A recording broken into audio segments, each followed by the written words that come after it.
कि आप कोई भी मुसलमान के दुकान से सामान मत खरीदिए, सब्जी मत खरीदिए, सामान मत खरीदिए और उनका कमर्शियल एक्सक्लूजन करिए। ये अपने आप में कानूनन जुर्म है। अब हद तो तब हो गई जब जो कि बहुत बड़े व्यापारी के रूप में उभर कर सामने आए हैं, व्यापारी रामदेव। कोई बाबा रामदेव नहीं है, व्यापारी रामदेव है। और ये तो हमारे स्वामी स्वरूपानंद जी, मेरे गुरु जी, बताते थे कि हमारे धर्म में तो यह है कि कोई भी अगर भगवा वस्त्र पहनकर व्यवसाय करे उसको कभी सम्मान की नजर से नहीं देखना चाहिए। और जो कुछ आगे कहा गया वो मैं यहां कहने की स्थिति में नहीं हूं। ये पूरे तरीके से व्यावसायिक है। और मैंने तो उनको 2011 में ठग कह दिया था, जिसके उन्होंने मुझ पर मानहानि का दावा भी बिहार में किया, वो भी चला हुआ है। आज तक कोई प्रमाण उन्होंने नहीं दिया मेरे पास, तो उनके पास उनके बारे में इतने प्रमाण है कि वो खड़े नहीं हो सकते। किस प्रकार से उन्होंने नकली दवाइयां, नकली करके उन्होंने अपना प्रसार किया है। उनके प्रोडक्ट्स को यहां तक कि डिफेंस फोर्सेस ने भी रिजेक्ट कर दिया, नेपाल में भी रिजेक्शन हो गया। उसके उदाहरण मैं आपको दूंगा। अब वो कह रहे हैं कि उनका वीडियो आया है कि लोग रूह अफ़ज़ा ना पिया करें। अब रूह अफ़ज़ा तो हम लोग बचपन से पीते चले आ रहे हैं, इसलिए मत पीजिए क्योंकि वो मुसलमान उसको बनाता है और उससे जो फायदा होगा उससे वो मस्जिद और वो मदरसे बनाएगा। आप उनके द्वारा बनाया गया गुलाब का शरबत पीजिए ताकि गुरुकुल का निर्माण हो। ये पूरे तरीके से अगर आप देखेंगे तो भारतीय न्याय संहिता 2023 की धारा 196 ब्रैकेट 1 ब्रैकेट का 299 एवं आईटी एक्ट धाराओं के अंतर्गत दंडनीय अपराध है। मैंने तय किया है कि ऐसे व्यक्ति को जो कि अपने आप को धर्मगुरु कहता है, ऐसे व्यक्ति के खिलाफ एफआईआर दर्ज होना चाहिए और मैं उनके खिलाफ आज थाने में जाकर एफआईआर दर्ज कराऊंगा। अब ये व्यक्ति वो हैं जिन्होंने कोरोना के महामारी के समय 2 केंद्रीय मंत्रियों की उपस्थिति में कोरोनिल दवा लॉन्च कर दी, जिसको कि बाद में केंद्र सरकार को ही उसको बंद कराना पड़ा। कोई नई दवा आती है तो इंटरनेशनल एक स्टैंडर्ड ऑपरेटिंग प्रोसीजर होता है, टेस्ट होते हैं। और ये ठग रामदेव ने एक दवा लॉन्च कर दी और उसमें 2 केंद्रीय मंत्री, स्वास्थ्य मंत्री डॉक्टर हर्षवर्धन और नितिन गडकरी जी उनमें लॉन्च में पहुंच गए। अब आप समझ सकते हैं कि किस प्रकार से उन्होंने मंत्रियों को भी नहीं बख्शा, जबकि डॉक्टर हर्षवर्धन तो स्वास्थ्य मंत्री भी थे और डॉक्टर भी थे। अब उन्होंने कॉलगेट और पेप्सोडेंट के खिलाफ प्रचार किया कि कॉलगेट और पेप्सोडेंट में कैंसर पैदा करने वाले केमिकल हैं, फ्लोराइड से हड्डियां खराब होती हैं। कॉलगेट ने पतंजलि पर केस किया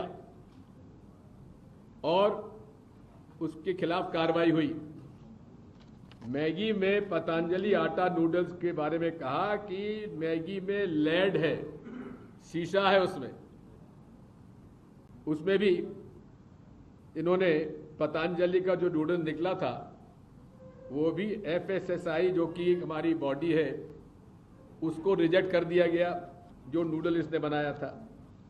अब हॉर्लिक्स और बॉर्नविटा पर भी इन्होंने हमला किया कि मॉल्ट आधारित ड्रिंक्स में शुगर केमिकल होते हैं, बादाम पाक आयुर्वेदिक है। अब सीएससी की रिपोर्ट में पतंजलि बादाम पाक में भी अत्यधिक शुगर पाई गई। इसके बाद जो इन्होंने दवाइयाँ दी थी, एलोपैथी दवाइयाँ किडनी खराब करती हैं, आयुर्वेद इलाज कराते हैं, मधुनाशिनी डायबिटीज ठीक कर देती है, उस पर सुप्रीम कोर्ट ने पतंजलि पर 1000 करोड़ का जुर्माना लगाया है 2024 में, 1000 करोड़ का। अब वो जुर्माना वसूल हुआ कि नहीं हुआ, ये भी जांच का विषय है। और इंडियन मेडिकल एसोसिएशन ने ये केस किया था। अमूल और नेस्ले पर भी हमला। अमूल तो हमारे किसानों का संगठन है कि दूसरे घी में वनस्पति घी मिला होता है, पतंजलि घी देसी घी शुद्ध है, वो भी गलत पाया गया, क्योंकि नेपाल में पतंजलि का घी बना हुआ उसको बैन किया गया कि उसमें मिलावट पाई गई। डोव शैम्पू और केश कांति, केमिकल शैम्पू के बाल झड़ते हैं और केश कांति बाल उगाता है, लेकिन केश कांति के बाल भी गलत पाया गया। कोको कोला और पेप्सी खिलाफ प्रचार, पतंजलि का नींबू सोडा पियो, वो भी फेल। इस तरह से झूठे प्रॉमिसेस कर करके उन्होंने यहां तक कि कह दिया था कि हमारे पास ऐसी दवा है जिससे बेटा ही बेटा पैदा होगा, बेटी पैदा नहीं होगी। अब ये इस तरह के ठग को यहां मध्य प्रदेश की भाजपा सरकार ने जमीन बांटी, सैकड़ों एकड़ जमीन दे दी, और इन्फोसिस की जमीन इसलिए उसको कैंसिल कर दी क्योंकि इन्फोसिस ने उसका उपयोग नहीं किया। लेकिन ठग रामदेव की जमीन कैंसिल क्यों नहीं हुई अब तक? सतना में योग ग्राम प्रोजेक्ट 500 एकड़ जमीन दी गई है इनको। झाबुआ में 200 एकड़ जमीन दी गई है और आज तक कुछ नहीं हुआ। सरकार ने दावा किया था कि 5000 आदिवासी परिवार रोजगार मिलेगा, वहां जमीन खाली पड़ी हुई है। गुना में गौ आधारित कृषि प्रोजेक्ट 100 एकड़ जमीन वहां दे दी। ये गायों से गोबर मूत्र के जैविक खाद बनाने का प्लांट, वहां कुछ नहीं हुआ। और राष्ट्रीय गोकुल मिशन से 25 करोड़ का सब्सिडी भी ले ली। इसी प्रकार से शिवपुरी में जैविक कपास उगाने के लिए 150 करोड़ का 150 एकड़ जमीन आवंटित कर दी। और इस जैविक कपास का तो इतना बड़ा फ्रॉड है, मैं उस पर अलग से आपसे बात करूंगा, मेरे पास पूरी उसकी जानकारी है। और मैंने प्रधानमंत्री जी को उसकी शिकायत की थी, तो प्रधानमंत्री जी ने पीयूष गोयल जी को बताया और पीयूष गोयल जी ने मुझे स्वीकार किया कि हाँ बहुत बड़ा घपला है, जहां हजारों करोड़ का फर्जी ऑर्गेनिक कॉटन बताकर इंटरनेशनल मार्केट में बेच दिया गया।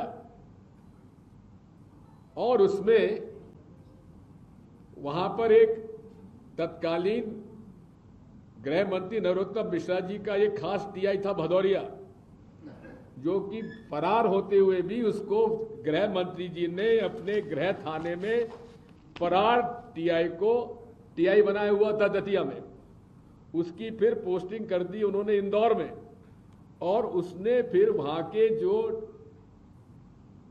ऑर्गेनिक कॉटन का गलत व्यापार कर रहे थे उनके खिलाफ मुकदमा फर्जी बनाकर उनसे पैसे वसूल कर लीजिए, वो अलग केस चला हुआ है कोर्ट में। इसी प्रकार सागर में मेगा फूड पार्क के लिए 50 एकड़ जमीन उनको मिली, कुछ नहीं हुआ। अब ये जो आवंटन है ये हुआ, तो उसमें उपयोग कहां हुआ, और उपयोग नहीं हुआ तो कैंसिल होना चाहिए। इसी प्रकार नरसिंहपुर में 230 एकड़ जमीन, भोपाल फूड पार्क में 50 एकड़ जमीन दे दी मंडीदीप में, पीतमपुर में 10 हेक्टेयर जमीन दे दी 25 एकड़।